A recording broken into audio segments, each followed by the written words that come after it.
अस्सलाम वालेकुम। हाँ जी, ठीक ठाक आले भराओ, क्या हाल चाल है? उम्मीद है सारे भरा ठीक हो सन जनाब। टिक टाक तो जिन्हें भरावान सानू फॉलो किते है उन्होंने वास्ते जनाब बड़ी अच्छी ऑफर है जनाब।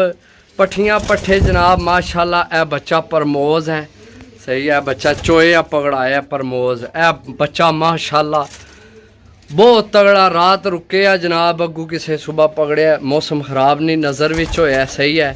अगू पट्ठियाँ पट्ठे ने जनाब।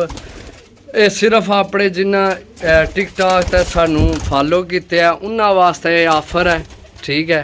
6 बच्चे ने तो ये जनाब 600 रुपये जा ये अपने भरावां की देने जिन्हें साढ़े चैनल की फॉलो किते है टिकटॉक ते उन्होंने वास्ते जनाब 600, बिल्कुल 600 जनाब। किधरों तो पूरे पाकिस्तान चो 600 नहीं मिलना।